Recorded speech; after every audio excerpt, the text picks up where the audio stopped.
meus queridos e queridas do portal Tecnologística, feliz 2025, é uma honra para mim estar com vocês mais um ano para nossa coluna.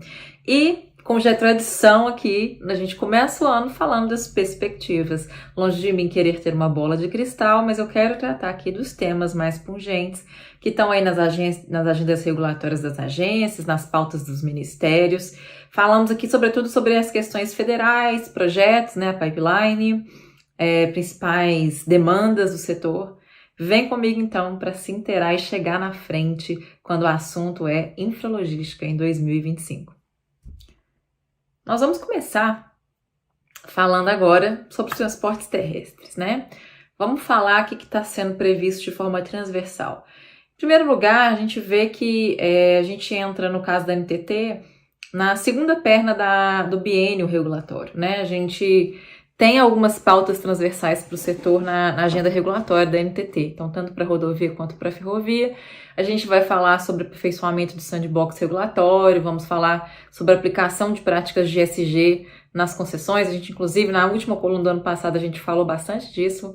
Recomendo quem ainda não leu, ler essa coluna, E falando aqui especificamente de rodovia, existe um grande otimismo em relação à pipeline de projetos. O Ministério dos Transportes diz que a gente tem a maior carteira do mundo e que até 2026 seriam 35 leilões. 15 desses leilões previstos para serem realizados ainda em 2025. Haja martelada na B3. Em relação à agenda regulatória, por outro lado, a gente vê que um ponto de dor que está demorando a sair diz respeito à contabilização dos efeitos da pandemia nos contratos de concessão rodoviária. A gente sabe que escalou o preço de vários insumos, como asfalto. Isso já foi objeto de debate, audiência pública, estudos, Inclusive a ABCR apresentou estudos com metodologias adequadas, mas a gente ainda não teve uma decisão final por parte da agência em relação a isso. A gente também tem uma grande expectativa de como que vão desenrolar os consensos, as tentativas de consenso para aquelas rodovias que têm problemas regulatórios ou que estão com seus investimentos travados devido a alguma litigiosidade. Já tem aí, então, uma tradição da SEX Consenso, Secretaria de Controle Externo e Solução Consensual do TCU, de manejar, de repactuar contratos de concessão, A BR-101 foi uma das primeiras que teve um acordo aprovado pelo plenário, mas a gente ainda tem muito chão, literalmente, aí para debater.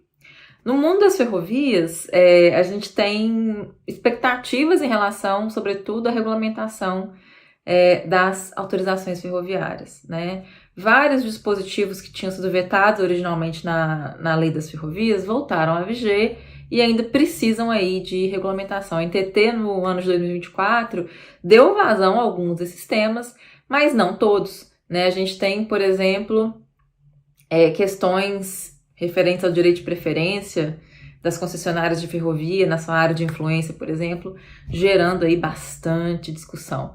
Como que a gente vai fazer, então, também para devolução, desativação, cisão de trechos? Isso tudo está também na agenda regulatória da NTT deste ano de 2025.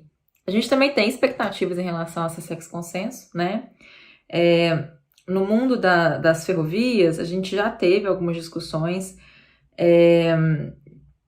admitidas para debate, ferrovia da Malha Sudeste, a gente tem também Malha Sul, Malha Paulista, com acordos, e também tem uma perspectiva agora de submeter discussões relativas a concessões da Vale, que já foram prorrogadas antecipadamente, e que tem aí discussões em relação ao volume de investimentos, ao critério de cálculo do índice de saturação da ferrovia, temas muito importantes de serem endereçados, que a gente vai ficar aí de olhos bem abertos para esse ano de 2025.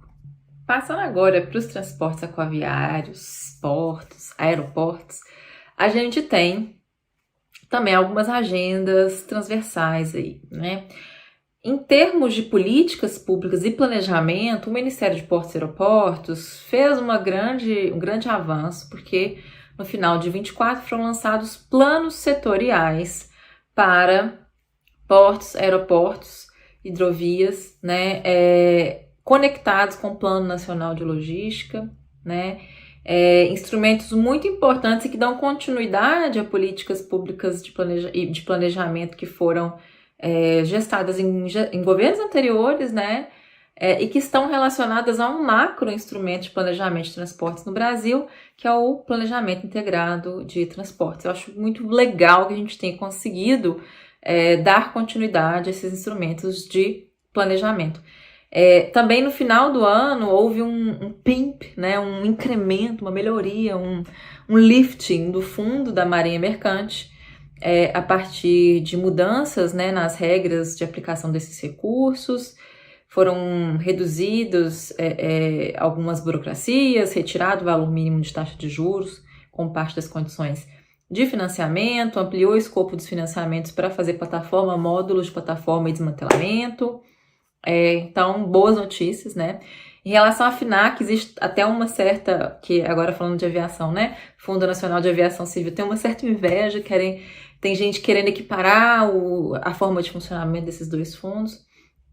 Houve uma notícia por parte do governo federal que, a partir de uma alteração da governança do FNAC, que ele passe a atuar de forma mais dinâmica, inclusive com a criação de um comitê gestor deste fundo, com a expectativa de aplicar até 4 bilhões anuais para fortalecer o setor aéreo a partir de crédito para as companhias aéreas em condições mais favoráveis. Por exemplo, taxas de juros mais baixa, prazo mais longo para a quitação do empréstimo, né? Então, a gente tem uma expectativa aí de talvez resgatar algumas companhias aéreas que não estão numa situação tão adequada. Passando para o aeroporto, já que estamos falando disso, o Plano Aeroviário Nacional, o PAN, ele tem uma grande meta por trás dele, que é permitir com que 99,5% da população brasileira esteja a menos de 4 horas de um aeroporto ou de um aeródromo.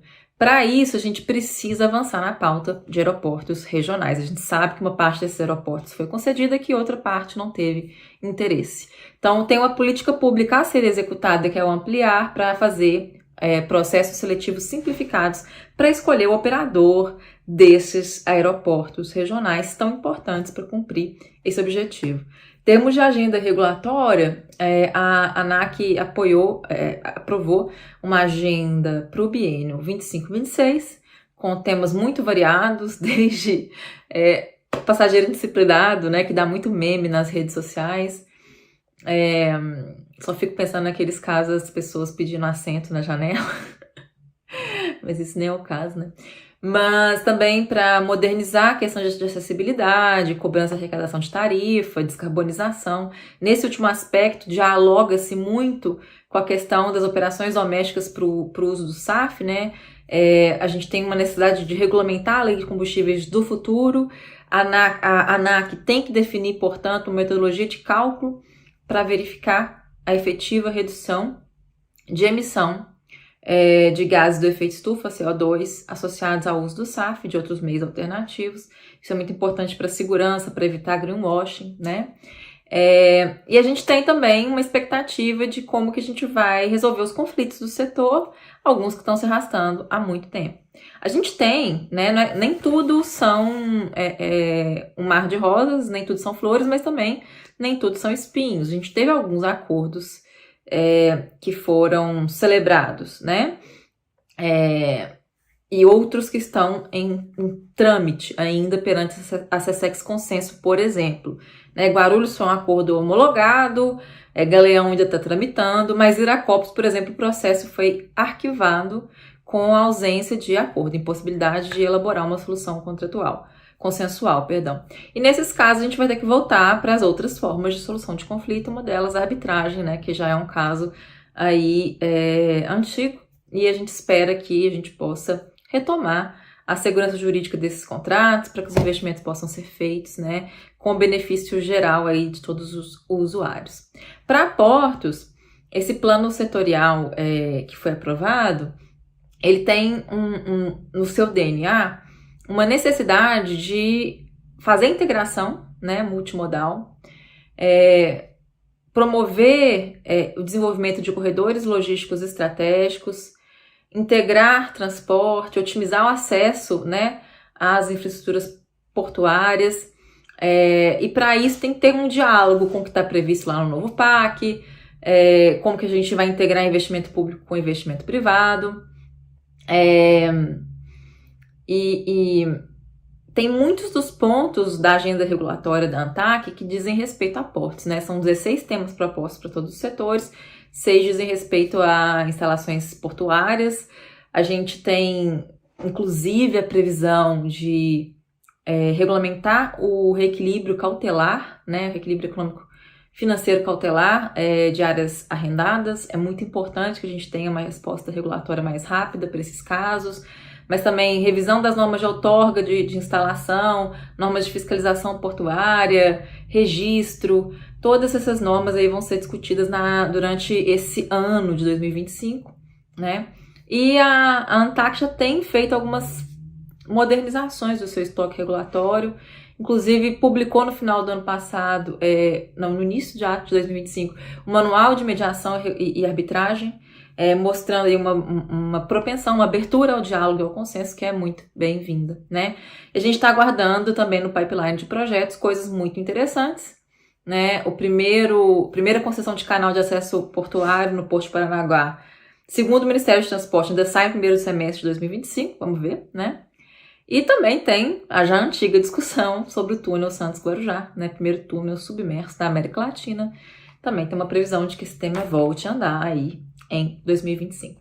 Para fechar esse vídeo grandão, mas cheio de informação importante, vamos falar de hidrovia. O Brasil tem 23 mil quilômetros de vias navegáveis. E isso pode ser incrementado em mais de 17 mil quilômetros se a gente investir na infraestrutura necessária. E para isso, o que o Ministério de Portos e Aeroportos tem pensado, junto com a ANTAQ e outros reguladores, é investir na parte de concessão e de modernização de algumas obras públicas que são necessárias para tornar essas vias navegáveis. Inclusive com adequação aí das respectivas legislações de orçamento público, né?